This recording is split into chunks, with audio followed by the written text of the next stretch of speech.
Hello everyone, this is Nikita. Welcome to Nikita bio world. Friends, हमने हमारी body के बहुत सारे ऑर्गन्स के तो बारे में जान लिया, लेकिन उस ऑर्गन को अभी हमने नहीं जाना है जो ऑर्गन इन सारे ऑर्गन्स को रेगुलेट करता है। हमने हमारी बॉडी के जितने भी अंगों के बारे में समझाए, उन सबको कोई तो कंट्रोल कर रहा है। और हम ये जानते हैं कि हमारी पूरी बॉडी को रेगुलेट करने का काम, कंट्रोल करने का काम होता है हमारे ब्रेन का, हमारे मस्तिष्क का।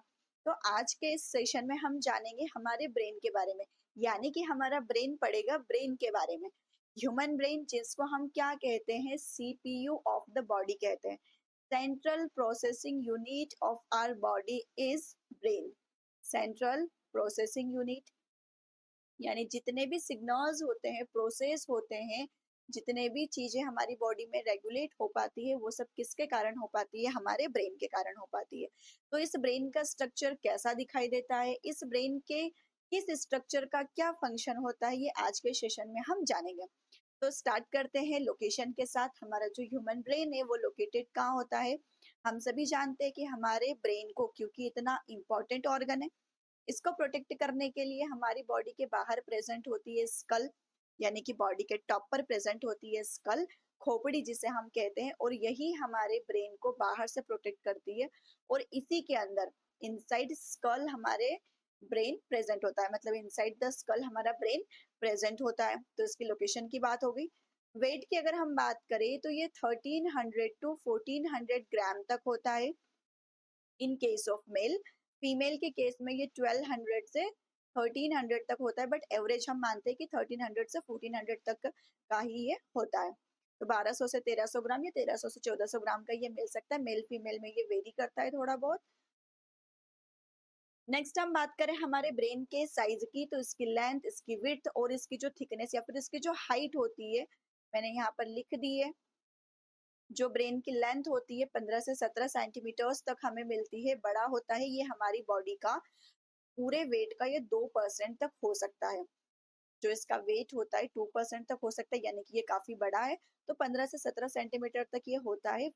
14 सेंटीमीटर इसकी क्या होती है? चौड़ाई होती है, इतना ब्रॉड होता है। और इसकी थिकनेस की बात करें या फिर इसकी मोटाई की बात करें तो ये 9 सेंटीमीटर तक होता है। अब क्योंकि ये जो हमारा ब्रेन है बहुत ही सारे काम करता है, यानी कि ओवरऑल हमारी पूरी बॉडी को रेगुलेट करता है, तो इसको प्रोटेक्ट करना भी जरूरी है। इसको बाहर के किसी भी टाइप की प्रॉब्लम से, जर्क से, शॉक से, किसी भी एनवायरमेंटल कंडीशन से बचाना जरूरी होता है। तो इसके लिए इसके ऊपर प्रेजेंट होती है प्रोटेक्टिव कवरिंग्स। प्रोटेक्टिव कवरिंग तो हमने स्कल की बात कर ली, लेकिन स्कल तो एक हार्ड मटेरियल होता है, बहुत ज्यादा हार्ड एंड टफ होता है, जो कि हमारे हार्ट को प्रोटेक्ट करता है, सॉरी हमारे ब्रेन को प्रोटेक्ट करता है। ये तो हार्ड एंड टफ है ही, जो हमारे ब्रेन को प्रोटेक्ट कर रहा है। इसके अलावा भी इस स्कल के अंदर भी 3 कवरिंग्स होती है। हमारे हार्ट, हमारे ब्रेन को प्रोटेक्ट करने के लिए 3 कवरिंग्स होती है, जिनको एक साथ हम क्या कहते हैं? मेनिंजस कहते हैं। ये जो मेनिंजस होती है ये 3 कवरिंग से मिलकर के बनती है। आउटर कवरिंग को हम कहते हैं ड्यूरा मैटर। आउटर कवरिंग को हम क्या कहते हैं? Dura mater. मिडिल कवरिंग होती है जिसको हम कहते हैं अरेक्नॉइड मैटर। Arachnoid matter. और सबसे इनर साइड में प्रेजेंट होती है जिसको हम कहते हैं पिया मैटर। जैसे आप यहाँ इस डायग्राम में देख पाएंगे, सबसे आउटर कवरिंग हमें क्या दिखाई दे रही है? ये जो हार्ड व्हाइट कलर की आपको कवरिंग दिखाई दे रही है, ये तो क्या हो गया? स्कल। स्कल के अंदर जो सबसे थिकेस्ट लेयर होती है जिसको हम कह रहे थे ड्यूरामेटर, जो कि बहुत ज्यादा ड्यूरेबल होती है, बहुत ज्यादा लॉन्ग लास्टिंग होती है, थिक होती है, ज्यादा प्रोटेक्टिव होती है, ड्यूरामेटर। इसके बाद जो आपको ये लेयर दिखाई दे रही है ये थोड़ी सी थिन होती है, मतलब ड्यूरामेटर के कंपैरिजन में ये काफी ज्यादा थिन होती है। इसको हम कहते हैं अरेक्नॉइड मैटर। और अरेक्नॉइड के बाद में हमें ये जो बिल्कुल चिपकी हुई सी दिखाई दे रही है येलो कलर की, ये हमारे ब्रेन के टिश्यूज से चिपकी हुई होती है, अटैच्ड होती है। इसको हम कहते हैं पिया मेटल। बहुत थिन होती है। अगर इस मैटर को, यानी कि इस पिया मेटल लेयर को हम रिमूव करना चाहे तो 100% है कि जो हमारे टिश्यूज है वो डैमेज होंगे ही होंगे, क्योंकि ये पूरी चिपकी हुई होती है हमारे ब्रेन के टिश्यूज से। लेकिन जो अरेक्नॉइड है, ड्यूरामेटर है, ये दूर होती है हमारे ब्रेन का। ये जो है ये हमारा ब्रेन है, हमारे ब्रेन से ये थोड़ा सा ऊपर की साइड में होती है, बिल्कुल अटैच्ड नहीं होती। अब आप यहाँ पर देख पा रहे होंगे ये अरेक्नोइड लेयर और ये जो पिया मैटर, इन दोनों के बीच में ये जो गैप है, यहाँ पर कुछ लिक्विड फिल किया हुआ है। इस लिक्विड को हम क्या कहते हैं? CSF। ये जो फ्लूइड यहाँ पर भरा हुआ है, ये फ्लूइड जिस रीजन में प्रेजेंट है उस रीजन को हम कहते हैं सब अरेक्नोइड रीजन, सब अरेक्नोइड स्पेस बोल सकते हैं, क्योंकि अरेक्नोइड लेयर के बाद में दिख रहा है। अरेक्नोइड और पिया मैटर, इन दोनों के बीच में हमें ये फ्लूइड भरा हुआ मिल रहा है। इस फ्लूइड को हम क्या कह रहे हैं? CSF। CSF का फुल फॉर्म क्या होता है? Cerebrospinal fluid. यानी कि ये सेरिब्रो वर्ड रिलेटेड ही है हमारे ब्रेन से। तो हमारे ब्रेन के अंदर हमारी स्पाइनल कॉर्ड यानी कि मेरू रज्जु के अंदर भरा हुआ एक फ्लूइड है, एक द्रव है। अब क्या काम होगा इस फ्लूइड का? जैसे हमने जब लंग्स की बात की थी, तो लंग्स के ऊपर भी कवरिंग प्रेजेंट होती है, हार्ट के ऊपर कवरिंग्स प्रेजेंट होती है, प्लस कुछ उनकी कैविटीज में भरा हुआ फ्लूइड भी होता है जो बाहर के जर्क से, किसी भी टाइप के शॉक से, किसी भी टाइप की इंजरी से बचाता है। लाइक दिस यहाँ पर भी आपको जो ये फ्लूइड मिलेगा CSF, उसका सेम फंक्शन होगा जो हमने वहां पर देखा है। क्या काम करेगा ये फ्लूइड? किसी भी बाहर के जर्क से, शॉक से बचाएगा हमारे ब्रेन को। शॉक से, जर्क से, किसी भी टाइप की इंजरी से, चोट से, इन सब से प्रोटेक्ट करेगा। वैसे तो स्कल है ही, स्कल के बाद मेनिंजस भी है, लेकिन फिर भी ये जो फ्लूइड होता है ये भी ज्यादा प्रोटेक्टिव होता है, एक कुशनिंग इफेक्ट देता है। ब्रेन में अगर धक्का भी लगता है तो उस फ्लूइड के एक तरफ से दूसरी तरफ फ्लो करने के कारण हमारे ब्रेन को डायरेक्टली शॉक नहीं लगता है। तो ये काम करता है हमारा सेरिब्रोस्पाइनल फ्लूइड शॉक, जर्क या इंजरी से बचाने का। तो हमने क्या देखा? हमारे ब्रेन को प्रोटेक्ट करने के लिए 3 लेयर्स प्रेजेंट है। ये तीनों लेयर्स के नाम हमने देखे। आउटर में ड्यूरा मैटर मिलेगी, अरेक्नोइड मैटर बीच में मिलेगा, पिया मैटर मिलेगा सबसे अंदर, और इन तीनों को मिलाकर हम एक साथ क्या कहते हैं? मेनिंजस कहते हैं। ये हमारे ब्रेन को प्रोटेक्ट करती है। अब ब्रेन में आपको ये जो सबसे बाहर ये जो स्ट्रक्चर, जब भी हम स्कल को हटाएंगे और जो सबसे पहला एरिया हमें दिखाई देगा वो यही होता है। यही पूरा एरिया हमें दिखाई देता है। ये हो गया हमारा पूरा ब्रेन, ये हमारा ब्रेन है। और ब्रेन से ही निकली हुई होती है स्पाइनल कॉर्ड। यहाँ पर स्पाइनल कॉर्ड को प्रोटेक्ट करने के लिए, मेरू रज्जु को प्रोटेक्ट करने के लिए होती है हमारी बैकबोन। मतलब बैकबोन बाहर की साइड होती है और इसके अंदर जा रही होती है हमारी स्पाइनल कॉर्ड इसके अंदर। तो स्पाइनल कॉर्ड और बैकबोन दोनों एक नहीं होती है। अगर किसी को इसमें कंफ्यूजन हो तो इस कंफ्यूजन को क्लियर करें। बैकबोन और स्पाइनल कॉर्ड दोनों अलग अलग होती है। हमारी स्पाइनल कॉर्ड इसके अंदर होती है, बैकबोन के अंदर होती है। तो यहाँ से हमारे ब्रेन से जुड़ी हुई है हमारी स्पाइनल कॉर्ड जो नीचे तक जाती है। ब्रेन से कुछ नर्व्स निकलती है, स्पाइनल कॉर्ड से भी कुछ नर्व्स निकलती है। ब्रेन और स्पाइनल कॉर्ड से मिलकर के बनता है हमारा सेंट्रल नर्वस सिस्टम, केंद्रीय तंत्रिका तंत्र। इसमें कौन आते हैं? ब्रेन आती है, और ब्रेन आता है और स्पाइनल कॉर्ड आती है। ब्रेन से निकलने वाली नर्व्स, इनको हम क्रेनियल नर्व्स कहते हैं। स्पाइनल कॉर्ड से निकलने वाली नर्व्स को हम क्या कहते हैं? स्पाइनल नर्व्स कहते हैं। स्पाइनल नर्व्स और क्रेनियल नर्व्स मिलकर के बनाती है हमारी बॉडी का peripheral nervous system. Peripheral nervous system, तो ये दो टाइप के सिस्टम हमारी बॉडी में चलते हैं, एक सेंट्रल नर्वस सिस्टम, एक पेरिफेरल नर्वस सिस्टम। सेंट्रल में आता है ब्रेन, स्पाइनल कॉर्ड, और इन दोनों से निकलने वाली नर्व्स कहाँ जाती है? पेरिफेरल नर्वस सिस्टम में। ठीक है, अब हम आगे बात करते हैं। ये जो हमारा ब्रेन है, इसके बहुत सारे पार्ट्स होते हैं। पूरे ब्रेन को पढ़ने के लिए, समझने के लिए इसको छोटे छोटे अलग अलग पार्ट्स में, इसके फंक्शन बहुत सारे हैं, तो इसके हर एक पार्ट का अलग अलग फंक्शन होता है, इसीलिए हम इसको पार्ट्स में पढ़ते हैं। मस्तिष्क के भाग, पार्ट्स ऑफ ह्यूमन ब्रेन में हम देखें तो मेजरली हमारे पूरे ब्रेन को 3 भागों में डिवाइड किया हुआ है, 3 पार्ट्स में डिवाइडेड है। फर्स्ट को हम कह रहे हैं फोर ब्रेन, दूसरा है हमारे पास मिड ब्रेन, तीसरा है हाइंड ब्रेन। हमारा पूरा ब्रेन जिसको हमने 3 हिस्सों में डिवाइड किया। ये जो आप इतना पूरा यहाँ ऊपर देख पा रहे हो ना, ये तो हमारा एक ही भाग है, सेरिब्रम जिसको हम कहते हैं। आगे देखते हैं इसमें कि क्या क्या चीजें होती है सेरिब्रम में। ये जानने से पहले, ये जो इसके ऊपर आपको कॉन्वोल्यूटेड ट्यूबुल्स बनी हुई दिखाई दे रही है, इनको मैं यहीं पर आपको क्लियर कर देती हूँ।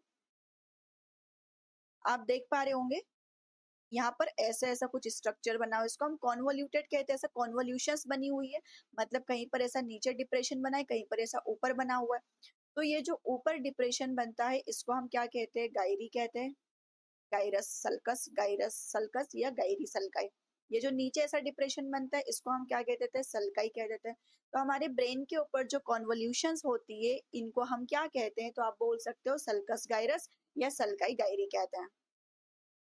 आगे चले, इसके ब्रेन के पार्ट्स में हमने देख लिया कि 3 पार्ट्स होते हैं, फोर ब्रेन, मिड ब्रेन और हाइंड ब्रेन। तीनों के हिंदी नेम लिखे हुए हैं, अग्र मस्तिष्क, मध्य मस्तिष्क और पश्च मस्तिष्क। जो फोर ब्रेन है इसका एक और नाम होता है, इसको हम कह सकते हैं प्रोजेंसिफेलॉन। मिड ब्रेन को हम कह सकते हैं मिजेन, मिस आई या बीच मिडल। हाइंड ब्रेन को हम कह सकते हैं रोम्बेनसिफेलॉन। अब ये जो फोर ब्रेन है क्योंकि बहुत बड़ा है, अब जब भी स्कल को हटाओगे और जो सबसे पहले आपको भाग दिखाई देगा वो क्या होता है, हमारा सेरिब्रम होता है। सेरिब्रम किसका पार्ट होता है, फोर ब्रेन का। यानी कि जैसे ही आपने स्कल को हटाया तो सबसे पहले जो आपको भाग दिखाई दिया वो क्या है, फोर ब्रेन। फोर ब्रेन में भी जो सबसे पहला हिस्सा हमें दिखाई दिया वो क्या कहलाता है, सेरिब्रम कहलाता है। यानी ऊपर जो डायग्राम है मैंने आपको ये सब इतना बड़ा बताया, ये पूरा हिस्सा क्या है, हमारा सेरिब्रम है। सेरिब्रम और डायंसिफिलॉन, ये दोनों मिलकर के सेरिब्रम और डायंसिफिलॉन, इन दोनों को हम किसके अंदर पढ़ते हैं, हमारे फोर ब्रेन के अंदर। मिड ब्रेन के अंदर कुछ स्ट्रक्चर्स मिलते हैं जो स्पेशलाइज्ड स्ट्रक्चर होते हैं। कॉर्पोरा क्वाड्रिजेमिना, अभी मैं आपको डायग्राम में इन चीजों को दिखा दूंगी। कॉर्पोरा क्वाड्रिजेमिना, क्वाड्री का मतलब होता है फोर, यानी कि मिड ब्रेन में ऐसे चार कुछ स्ट्रक्चर प्रेजेंट होते हैं, कुछ डॉटेड फोर स्ट्रक्चर्स प्रेजेंट होते हैं। इनका कुछ स्पेशल काम है जिनको अभी अपन आगे देखेंगे। सेरिब्रल एक्विडक्ट होती है, ये भी कहाँ से निकलती है, मिड ब्रेन से निकलती है। सेरिब्रल एक्विडक्ट के अंदर भरा होता है सीएसएफ, सेरिब्रो स्पाइनल फ्लूइड भरा होता है। तो ब्रेन से एक डक्ट जा रही है जिसके अंदर फ्लूइड भरा है, ये डक्ट कहाँ जा रही है, हमारी स्पाइनल कॉर्ड के अंदर। तो ये जो डक्ट है ना, ये डक्ट पास कहाँ से होती है, मिड ब्रेन से होती है। तो इस डक्ट को हम क्या नाम देते हैं, सेरिब्रल एक्विडक्ट नाम देते हैं। नेक्स्ट हमारे पास है हाइंड ब्रेन। हाइंड ब्रेन में 3 हिस्से आते हैं, आप फिर से रिकॉल करें। फोर ब्रेन के अंदर केवल 2 भाग याद करने हैं, कौन कौन से, सेरिब्रम जो कि सबसे बड़ा लार्जेस्ट पार्ट होता है हमारे ब्रेन का। दूसरा हिस्सा आप याद करेंगे डायंसिफिलॉन। डायंसिफिलॉन बना होता है 2 चीजों का, इसमें 2 चीजें आती है, एक होता है थैलेमस, एक होता है हाइपोथैलेमस। फिर हमने देखा मिड ब्रेन। मिड ब्रेन के अंदर हमको 2 स्ट्रक्चर्स याद करने हैं, एक तो एक डक्ट मिल रही है क्योंकि उसके अंदर सेरिब्रोस्पाइनल फ्लूइड सीएसएफ भरा हुआ है, इसलिए उसको हम क्या कह रहे हैं, सेरिब्रल एक्विडक्ट कह रहे हैं। दूसरा इसके अंदर होता है कॉर्पोरा क्वाड्रिजेमिना। कॉर्पोरा क्वाड्रिजेमिना कुछ 4 डॉटेड स्ट्रक्चर होते हैं, इन चारों का भी कुछ फंक्शन है जिनको आगे हम देखेंगे। ये सुनने और देखने में हेल्प करते हैं, मतलब इसके अंदर कुछ लोब पाए जाते हैं, ऑप्टिक होता है और ऑडिटरी होता है, जो हमारे सुनने और देखने के लिए रिस्पॉन्सिबल होता है। फिर हमने बात की हाइंड ब्रेन की। अब हाइंड ब्रेन के अंदर आपको 3 चीजें याद करनी है, क्या क्या। पहला स्ट्रक्चर है पोन्स, जो कि फाइब्रस होता है, इसके अंदर बहुत ज्यादा फाइबर्स प्रेजेंट होते हैं जो कनेक्ट करता है हमारे ब्रेन के बहुत सारे हिस्सों को आपस में। दूसरा इसका हिस्सा होता है मेड्यूला ऑब्लोंगेटा, हम जनरली इसको मेड्यूला कह देते हैं, जिसके अंदर हमारे ऐसे सेंटर प्रेजेंट होते हैं बॉडी के जो हमारी इनवॉल्यूंटरी चीजों को रेगुलेट करते हैं। हमें वॉमिट आ रही है, स्नीजिंग हो रही है, पेरिस्टाल्सिस हो रहा है बॉडी में, ये सब क्या है मैं सब आगे बताऊंगी, ठीक है। सेरिबेलम, थर्ड पोर्शन होता है सेरिबेलम। बेल वर्ड आ रहा है इसमें, बेल मतलब यहाँ पर आप याद रखेंगे बैलेंस, हमारी बॉडी का पोस्चर मेंटेन करना, बैलेंस मेंटेन करना, ये सब कौन करता है, सेरिबेलम करता है। अभी हमने कुछ भी नहीं पढ़ा है, अभी हमने सिर्फ और सिर्फ क्या किया है, हमारे ब्रेन के 3 parts, fore brain, mid brain, hind brain, इन तीनों के अंदर कौन कौन से हिस्से आते हैं, केवल उन हिस्सों के नाम देखे। अभी हमने किसी का फंक्शन नहीं किया, फंक्शन हम आगे डिटेल में करने वाले हैं, ठीक है। तो ये नाम आपने देख लिया होगा, आप स्क्रीनशॉट ले सकते हैं इसका, ये जो मैंने पूरे नाम लिखे हुए हैं इनका, इनके फंक्शंस हम आगे पढ़ रहे हैं। ये जो मैंने यहाँ पर डायग्राम ऐड किया है ये कुछ भी नहीं है, जो हमारा सेरिब्रम है, जो कि मैंने आपसे बोला बिगेस्ट या लार्जेस्ट पार्ट होता है हमारे ब्रेन का। इसके लोब होते हैं, इसमें 4 लोब मिलते हैं, फ्रंटल, पेराइटल, टेम्पोरल, ऑक्सीपिटल, चारों मैंने आगे लिखे हुए हैं लिस्ट में, तो आप वहां पर देख लेना। तो ये 4 लोब होते हैं, इन चारों लोब्स का क्या काम होता है, कोई सुनने में हेल्प कर रहा है, कोई देखने में हेल्प कर रहा है, किसी से टेस्ट के सिग्नल्स मिल रहे हैं। तो ये सारे फंक्शन अलग अलग लोब के होते हैं। सेरिब्रम को ही हमने क्या किया है, 4 लोब में, 4 पार्ट्स में डिवाइड कर दिया, क्योंकि सेरिब्रम इतना बड़ा पार्ट है तो उसका हर एक छोटा छोटा पार्ट कुछ अलग अलग काम कर रहा होगा, तो हमने क्या किया, उसको 4 लोब में डिवाइड कर दिया। हमारे सिर्फ अकेले ब्रेन की ही बात करें तो हमारे ब्रेन में ही 86 बिलियन तो न्यूरॉन्स होती है। मैं आपको न्यूरॉन का स्ट्रक्चर पढ़ा चुकी हूँ, आप चाहे तो देख सकते हैं 10 से 15 मिनट का वो सेशन है, लेकिन पूरी न्यूरॉन का स्ट्रक्चर आपको क्लियर हो जाएगा। 86 बिलियन न्यूरॉन्स प्रेजेंट होती है कहाँ? हमारे सिर्फ और सिर्फ अकेले ब्रेन में। इसके अलावा हमारी स्पाइनल कॉर्ड पूरी बॉडी के अंदर भी होती है। इसका मतलब हमारे पास बहुत सारी न्यूरॉन्स होती है। बट न्यूरॉन्स के बारे में एक बात मैं आपको पहले भी बता चुकी हूँ, ये कभी भी रीजनरेट नहीं होती है। जो हमारी न्यूरॉन्स होती है, ये कभी भी रीजनरेट नहीं होती। जितना हमारे बर्थ के टाइम न्यूरॉन्स प्रेजेंट है, उतनी ही रहती है हमारी बॉडी में। अब ये जो ब्रेन है, इसके हम लेबल कर लेते हैं, नेम लिख लेते हैं पहले यहाँ पर थोड़े बहुत, फिर बाकी आपको जो कुछ मिलेंगे जो यहाँ पर दिखाई नहीं दे रहे हैं, वो मैंने खुद से ड्रॉ करे हुए, तो वहां पर आपको सारे नाम और मिल जाएंगे। क्या कहा था मैंने? जैसे ही आप स्कल को हटाओगे, तो सबसे पहला जो स्ट्रक्चर आपको मिलेगा, ये वाला पूरा स्ट्रक्चर हमारा क्या कहलाएगा? Cerebrum, largest part of the brain. ये जो आपको यहाँ पर एक छोटा सा स्ट्रक्चर दिखाई दे रहा है, कुछ इस तरीके का बनता हुआ, ये कुछ वेंट्रिकल प्रेजेंट होते हैं। वेंट्रिकल होते हैं हमारे ब्रेन के अंदर, जिनके अंदर भी सीएसएफ भरा होता है। ये कुछ यहाँ पर एक बड़ा सा स्ट्रक्चर आपको दिखाई दे रहा है, ये सेरिबेलम होता है। यहाँ इतना क्लियर नहीं होगा, नेक्स्ट डायग्राम में आपको और दिख जाएगा। सेरिबेलम के जस्ट नीचे हमारा एक ब्रेन का हिस्सा होता है, हाइंड ब्रेन का हिस्सा होता है, जिसको हम मेड्यूला कहते हैं। मेड्यूला जिस जगह पर आगे खुलता है या जिसमें ऐड होता है, उसको हम कहते हैं स्पाइनल कॉर्ड, मेरुरज्जु। तो यहाँ से स्पाइनल कॉर्ड स्टार्ट हो जाती है। ये जो साइड में आपको लगी हुई दिखाई दे रही है, हमारे सेरिबेलम के साइड में, इसको हम कहते हैं पॉन्स। यहाँ बीच में कहीं पर होता है हमारा मिड ब्रेन। मिड ब्रेन के चारों हिस्से हमको नहीं दिखाई देंगे। मिड ब्रेन के चारों हिस्से हमको नहीं दिखाई देंगे क्योंकि ये डॉर्सल साइड पर प्रेजेंट होते हैं। यहीं पर एक ग्लैंड होती है हमारी पिट्यूटरी ग्लैंड, मास्टर ग्लैंड जिसको हम कहते हैं, पिट्यूटरी ग्लैंड भी यहाँ पर प्रेजेंट होती है। आपको मैंने जैसे कि बोला कि यहाँ पर हमको सारे नेम क्लियर नहीं हो रहे, तो हमने कुछ नेम को लेबल कर लिया है। अब पहले हम इस स्ट्रक्चर पर आते हैं, हमारे ब्रेन के स्ट्रक्चर पर, देन हम इसके फंक्शंस पढ़ेंगे। ये पूरा एरिया, ये वाला जो पूरा हिस्सा दिखाई दे रहा है, ये सारा हमारा क्या कहलाएगा? सेरिब्रम। सेरिब्रम। सेरिब्रम के बाद में ये मैंने आपसे कहा, ये वेंट्रिकल, जिसके अंदर क्या भरा होता है? सीएसएफ भरा हुआ होता है इसके अंदर भी, तो इसको हम वेंट्रिकल कहते हैं। ये वाला जो एरिया दिखाई दे रहा है, यही है हमारी क्या? Pituitary gland. मटर के दाने के स्ट्रक्चर की होती है पिट्यूटरी ग्लैंड। जो बड़े बड़े नाम है पहले हम उनको कर लेते हैं, यानी कि हमारे ब्रेन के जो हिस्से हैं उनको, फिर जो एक्स्ट्रा है वो मैं आपको बता रही हूँ। ये आपको मिड ब्रेन तो दिखाई दे रहा है। मिड ब्रेन का कुछ ऐसा स्पेसिफिक एरिया डिसाइडेड नहीं है, छोटा सा होता है मिड ब्रेन, हमारे फोर ब्रेन और हाइंड ब्रेन के बीच में होता है। तो यहाँ पर ये वाला जो एरिया आपको दिख रहा है, उसको हमने मिड ब्रेन नाम दे दिया। मिड ब्रेन के जस्ट नीचे ये वाला एरिया, इसको हम कहते हैं पॉन्स, जो कि फाइब्रस आपको दिखाई दे रहा है, फाइबर्स प्रेजेंट है उसके अंदर। ये वाला एरिया जो कि एक पत्ती जैसा स्ट्रक्चर हमें अंदर जाता हुआ दिखाई दे रहा है, यहाँ पर भी बहुत सारी न्यूरॉन्स होती है जो आपस में कनेक्टेड होती है। तो ये जो मैंने ये बनाया है, ये पत्ती नहीं है, कोई लीफ नहीं है, ये क्या है? न्यूरॉन्स है इसके अंदर। तो ये हमारा एरिया क्या कहलाता है? सेरिबेलम कहलाता है। तो ये हो गया सेरिबेलम। मैंने आपसे कहा था यहाँ से हमारा जो मेड्यूला होता है वो आगे चल करके यहाँ से स्पाइनल कॉर्ड के साथ ऐड होगा। तो ये क्या हो जाएगा हमारा? मेड्यूला। और मेड्यूला के आगे ये वाला जो स्ट्रक्चर है, ये क्या कहलाएगा? Spinal cord.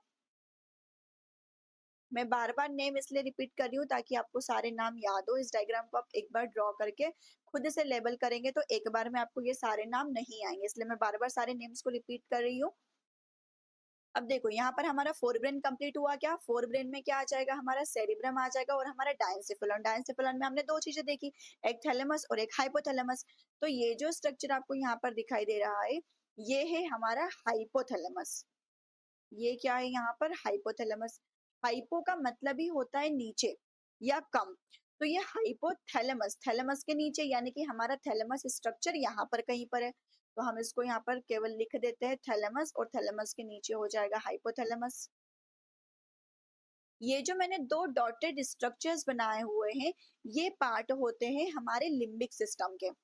ये हमारे लिम्बिक सिस्टम के पार्ट होते हैं। इन दोनों के नाम मैं आपको बता रही हूँ, आप इसको लिखेंगे एमिगडेला। ये क्या है, ये इनको हम आगे देखेंगे। एमिगडेला and hippocampus.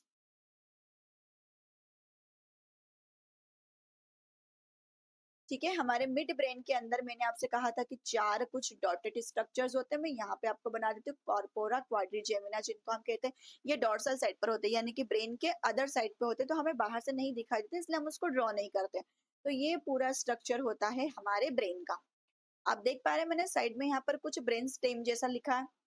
Brain stem, stem मतलब कोई तना, यानी कि कुछ कॉन्टिन्यूअस 2-3 चीजें हैं।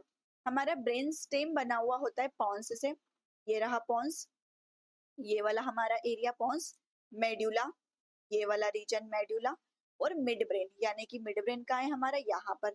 तो हमारा मिड ब्रेन, पॉन्स और मेड्यूला, इन तीनों स्ट्रक्चर को एक साथ मिला करके हम क्या कह देते हैं, ब्रेन स्टेम कहते हैं। ब्रेन स्टेम बहुत इंपॉर्टेंट होता है, यहीं से हमारी बहुत सारी चीजें बॉडी की रेगुलेट होती है, हमारे वाइटल चीजें यहाँ से रेगुलेट होती है, हमारा ब्रीदिंग करना, रेस्पिरेशन करना, हमारे हार्ट को काम करवाना, बहुत सारे सेंटर्स कहाँ पर होते हैं, कहाँ मिलेंगे हमको, पॉन्स में मिलेंगे और मेड्यूला में मिलेंगे।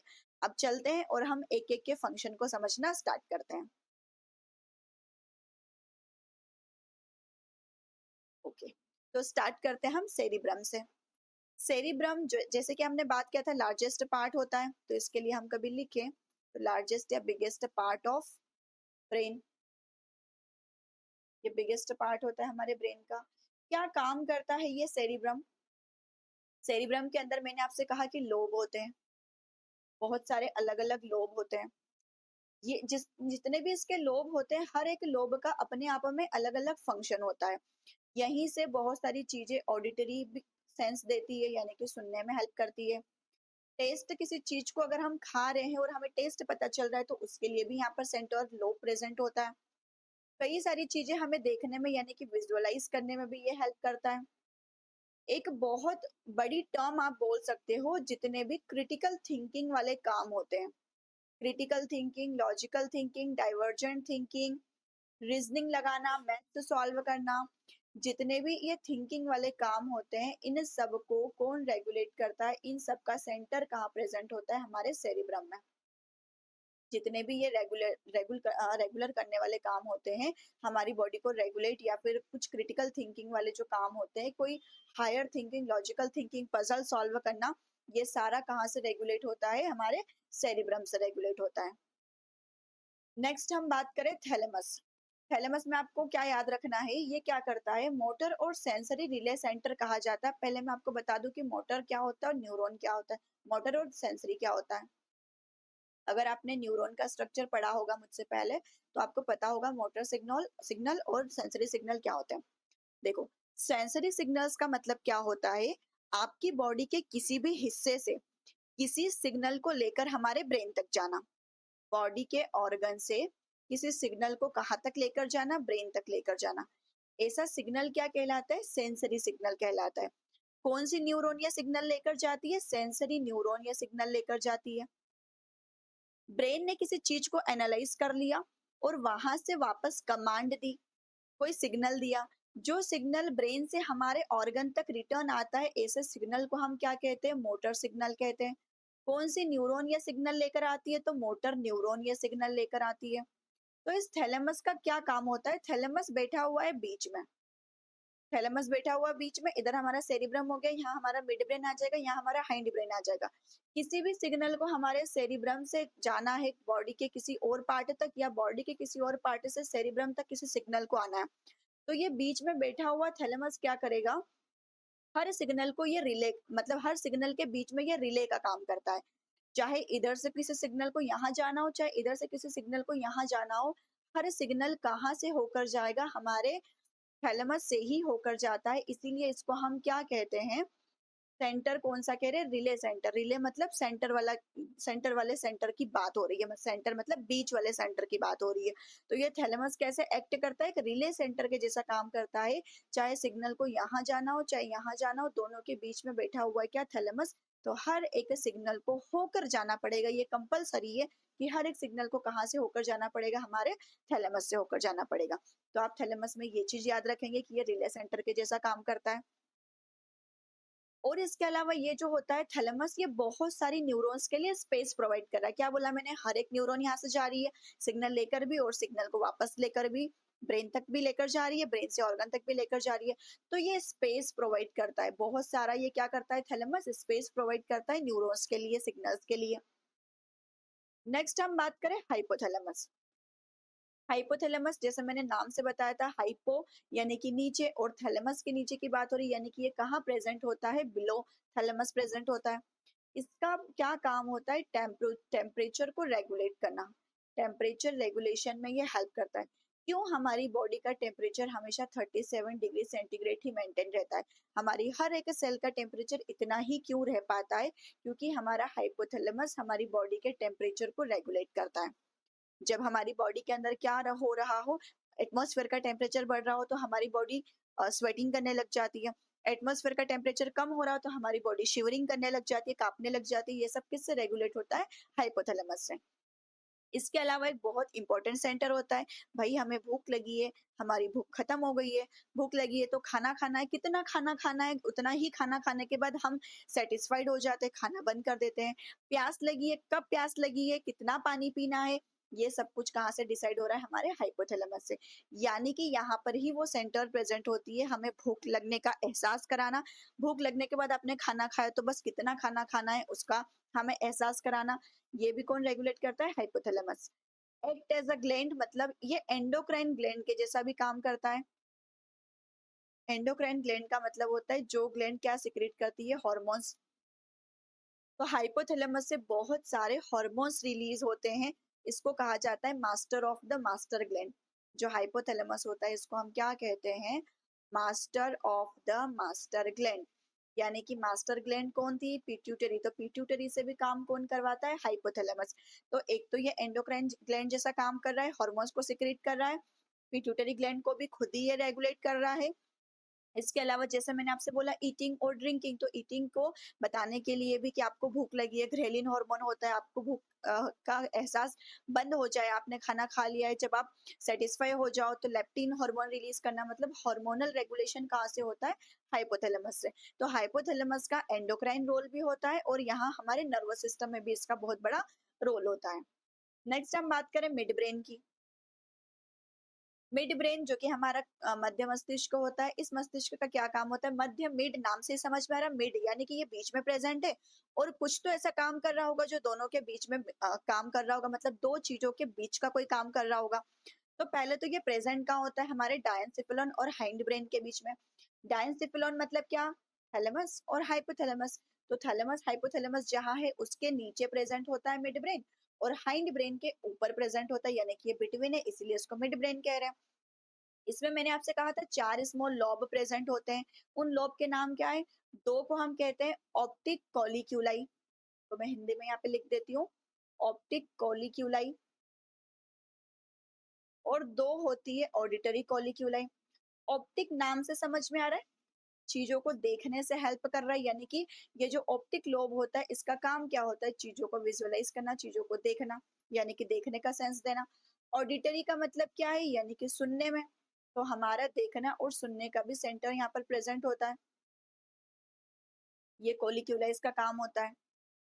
कॉर्पोरा क्वाड्रिजेमिना भी मिड ब्रेन में ही प्रेजेंट होता है, जैसे मैंने आपको स्ट्रक्चर में बताया था, कॉर्पोरा क्वाड्रिजेमिना होता है। सेरिब्रल एक्विडक्ट जिसके अंदर क्या भरा होता है? सीएसएफ भरा होता है। ये भी कहाँ से निकल रहा होता है? हमारे मिड ब्रेन से निकल रहा होता है, तो ये मैंने आपको बताया था। तो ये कुछ फंक्शंस परफॉर्म करता है हमारा मिड ब्रेन। नेक्स्ट हम बात करते हैं हमारे हाइंड ब्रेन। ये तीनों हमारे किसके पार्ट होते हैं? हाइंड ब्रेन के, पोन्स, मेड्यूला और सेरिबेलम। पोन्स के अंदर बहुत सारे फाइबर्स प्रेजेंट होते हैं, बहुत सारे न्यूरॉन्स प्रेजेंट होते हैं जो क्या कर रहे हैं? कनेक्शन बना रहे हैं बहुत सारे सेंटर्स के बीच में। न्यूमोटैक्सिक सेंटर देखो, पोन्स और मेड्यूला, इन दोनों का काम होता है रेस्पिरेशन को रेगुलेट करना, हमारे ब्रीदिंग को, हमारे रेस्पिरेशन को रेगुलेट कौन करता है? ये पोन्स और मेडुला मिलकर करते हैं। तो न्यूमोटैक्सिक सेंटर आप बोल सकते हो पोन्स में प्रेजेंट होता है रेस्पिरेशन रेगुलेट करने के लिए। स्लीप को रेगुलेट करने का काम भी किसका होता है? पोन्स का होता है। वैसे हमारी बॉडी के अंदर एक हार्मोन होता है मेलाटोनिन, जो कि कहाँ से रिलीज होता है? पीनियल ग्लैंड से। पीनियल ग्लैंड क्या रिलीज करती है? मेलाटोनिन, जिसका काम होता है हमारा स्लीप वेक साइकिल को रेगुलेट करना। स्लीप वेक साइकिल, हमें कब सोना है, कब जागना है, ये कौन डिसाइड करता है? मेलाटोनिन। वैसे ही हमारे स्लीप को कुछ हद तक कौन रेगुलेट करता है? हमारा पॉन्स। स्लीप को, रेस्ट को पॉन्स रेगुलेट करता है। मेडुला की बात करें, मेडुला का बहुत इंपॉर्टेंट रोल होता है, क्योंकि ये क्या कर रहा है, कार्डियोवैस्कुलर सेंटर इसके अंदर प्रेजेंट होता है। कार्डियो वर्ड किससे रिलेटेड है? जब हमने हार्ट पढ़ा था तब देखा था कि cardio word related to heart. Vascular system blood से रिलेटेड, सेंटर इसके अंदर प्रेजेंट होता है, यानी कि हमारे ब्लड सर्कुलेशन को करवाने वाले हार्ट को भी कौन रेगुलेट करता है? हमारा मेडुला। हमारा हार्ट मायोजेनिक होता है, तो मसल्स जो होती है हार्ट की, वही हमारे हार्ट को रेगुलेट करती है। बट ऐसा नहीं है कि 100% केवल हमारी मसल्स ही रेगुलेट करती है, हमारा ब्रेन भी रेगुलेट करता है। तो ब्रेन का कौन सा हिस्सा करता है? मेडुला करता है। इनवॉल्यूंटरी एक्शन, इनवॉल्यूंटरी का मतलब होता है अनैच्छिक क्रियाएं। जितनी भी हमारी बॉडी की अनैच्छिक क्रियाएं होती है, वो सब कौन कंट्रोल करता है? मेडुला। जैसे वॉमिटिंग आना, वॉमिटिंग आ रही है, आप कंट्रोल नहीं कर सकते, स्नीचिंग हो सकता है। पेरिस्टल्सिस का मतलब होता है हमारा ईसोफेगस, जो हमारी भोजन नली होती है, जो हमारी ईसोफेगस होती है, उसके अंदर एक मूवमेंट चलता है, क्रमानुकुंचन जिसे हम कहते हैं, पेरिस्टल्सिस। तो वो क्रमानुकुंचन हमारे कंट्रोल में नहीं है, हम उसको कंट्रोल नहीं कर सकते, वो ऑटोमेटिकली होता है, यानी कि वो इनवॉल्यूंटरी है, तो उसको भी कौन रेगुलेट करेगा? मेडुला रेगुलेट करेगा। हमारी बॉडी का रेस्पिरेशन हो, चाहे हार्ट के काम हो, ये सब कौन रेगुलेट करता है? मेडुला। जो इनवॉल्यूंटरी एक्शन है, जिनके ऊपर हमारा कोई कंट्रोल नहीं होता है। सेरिबेलम, बेल से समझ में आ रहा है बैलेंस बनाना, तो हमारी बॉडी का जो पोस्चर मेंटेन करना है, बैलेंस बनाकर रखना है, वो कौन रेगुलेट करता है? सेरिबेलम करता है। सेरिबेलम को आप यहाँ पर देख पा रहे हो, ये हमारे ब्रेन स्टेम का पार्ट नहीं होता है, इसके अंदर पर बहुत सारी न्यूरॉन्स होती है, ये स्पेस प्रोवाइड करता है, फाइबर्स इसके अंदर बहुत सारे होते हैं, बहुत सारी कॉन्वोल्यूशंस इसके अंदर मिलती है, और इसका भी मेजर रोल होता है हमारी बॉडी के बैलेंस को बनाए रखना। सेरिबेलम, बेलम यानी कि बैलेंस बनाना, मेंटेन करना हमारी बॉडी के पोस्चर को। तो ये सारे फंक्शन देखे हमने ब्रेन के अंदर पाई जाने वाले अलग अलग स्ट्रक्चर्स की। अब ये जो मैंने आपको एमिगडेला और हिप्पोकैम्पस बताया है, ये एमिगडोला डेला और हिप्पोकैम्पस से मिलकर के हमारा एक सिस्टम बनता है, जिसको हम कहते हैं लिम्बिक सिस्टम। ये लिम्बिक सिस्टम क्या होता है? ग्रुप ऑफ रिएक्शंस या ग्रुप ऑफ एक्शंस से मिलकर के ये सिस्टम बना हुआ होता है। जैसे हमारा फियर, डर, इमोशंस जितने भी हमारे हो गए, sexual behaviour, motivation, pleasure, happiness, ये सब कुछ एक साथ मिल करके किस सिस्टम के अंदर आते हैं? लिम्बिक सिस्टम के अंदर। यानी कि इन सब चीजों को रेगुलेट करने के लिए हमारी बॉडी में अलग से एक सिस्टम चलता है, जिसको हम लिम्बिक सिस्टम कहते हैं। इस लिम्बिक सिस्टम को रेगुलेट कौन करता है? एमिगडेला करता है और हिप्पोकैम्पस करता है। ये दोनों ऑर्गन्स है, ये दोनों स्ट्रक्चर्स है, और ये दोनों स्ट्रक्चर मिल करके जिस सिस्टम को चला रहे हैं, वो सिस्टम क्या है? Limbic system. लिम्बिक सिस्टम किन चीजों को रेगुलेट करता है? तो इन सारी चीजों को रेगुलेट करता है। फियर के ही, फियर को आप किस में याद रख सकते हैं? हमारे इमोशंस में। इमोशंस में क्या हो गया? हमारी खुशी यानी कि हैप्पीनेस, फियर डर वाली भावना।